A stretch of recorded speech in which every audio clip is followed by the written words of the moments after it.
to PPKR 6, where truth meets entertainment.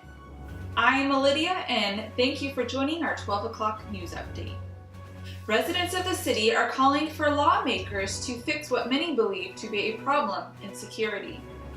Last week, at an event here in the city, a man calling himself a Lamanite became the subject of controversy. He told the crowds that he had come into this country to share a message. Many were offended as he preached religious words and called for him to be apprehended and deported. In the midst of commotion, some showed support for the man and his message, stating it was a hard truth that many needed to hear. Local authorities believe otherwise, since the man mentioned that the city would be destroyed and that a savior would have to deliver the people. Local PD and federal agents have been looking for the man all week until today, when he showed up on a wall to deliver more of his message. We will now go to Zach at the scene. Thank you, Lydia. I'm on scene as a man stands on a wall. Onlookers have already pulled out phones and are gathering to see the incident unfold. Authorities are trying to obtain information about his mental state, and it is rumored he is climbing the wall to preach to the crowd. Greetings, I'm Samuel, a Lamanite. Please listen to my message. I have been guided by God to testify to you of destruction that awaits. It won't be long until this city is destroyed, unless you repent of your iniquities. The only reason this city stands is because of the righteous. If you do not change your ways, destruction awaits. Nothing will save you but repentance and faith in Jesus Christ, who will save all men. The day you cast out the righteous is the day your fate is sealed.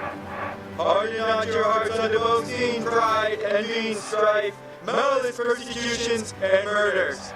Listen to the prophets that teach truth, and remember God hath blessed you. Thank you, Zach. It looks like things are really heating up down there. We have the Las Vegas Chief of Police here with us now. Thank you for joining us today, Chief. It's a pleasure to be on. Tell us about this man and what your department is doing to manage the scenario. The tall wall makes it difficult to get to the guy, but our chopper and local units are standing by as we determine the safest way to defuse the situation. Some have claimed that this man has mentioned destroying the city and talks of a great redeemer coming to save those that believe. People are calling this a terroristic threat. Is there a safety concern here? I don't know about a redeemer, but I do know that you cannot make threats like that, especially in the wake of recent tragic events. Officers are standing by with less than lethal means to subdue the man. Beanbag guns and tear gas will be employed when necessary. Snipers are in place on adjacent buildings if things get pushed to that level. It sounds like you and your department have things well in hand. We will now return to Zach, who is live at the scene. Tell us what the environment is like down there. The man has proclaimed his name as Samuel.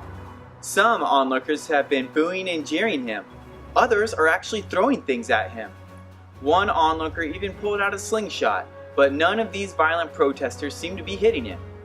Authorities have expressed concern that the violence could escalate and are trying to remove the man safely. So far, the man has shown no violent intentions but wants us to listen to his message. You say you would not kill a prophet today, like your forefathers, but you are worse than them, and would cast out a prophet who testifies to your sins. You would call him false and mock him, but if a false prophet came and told you what you desired to hear, you would receive him as a prophet. You wicked and perverse generation, hardened and stiff-necked people, how long do you think the Lord will suffer you? How long will you continue to be led by foolish and blind guides, and choose darkness over light? Here is a sign. The Son of God will come to redeem all who believe in him. There will be great lights in the sky and 3 days of light with no darkness. A new star will appear. Believe in the Son of God, repent and have everlasting life, and remission of your sins. Another sign will be 3 days of darkness with no light. Death and destruction of the wicked will abound. Those that repent will be spared. May the anger of God be turned away from you as you repent. Remember that whoever dies and does iniquity does it to himself. You are free to act for yourselves. God gave you this knowledge and made you free. You know good from evil and may choose life or death. You can do the good and be restored to good, or do the evil and have evil restored to you. If you will not repent and observe to do God's will, He will utterly destroy you because of your unbelief. As surely as the Lord liveth, these things will be. Repent and be saved. His claim that he was not from this country and that the city of Las Vegas will be destroyed has locals worried that our borders need to be more secure and that zero-tolerance legislation needs to be enacted. Authorities have been unable to find any background information on him, but are being updated on the incident of his public outburst from last week. Since he has resurfaced, officers will look to detain and question him in hopes to rule out any ties to terrorist organizations. Some consider his message to be divisive or offensive, but perhaps there is truth to his words. We will each have to decide for ourselves. Be sure to join us for the evening report or anytime at Penny Snatcher Inc. on the YouTube website. This concludes our afternoon update here at PPKR 6, where truth meets entertainment. Stay alert out there and remember who you are.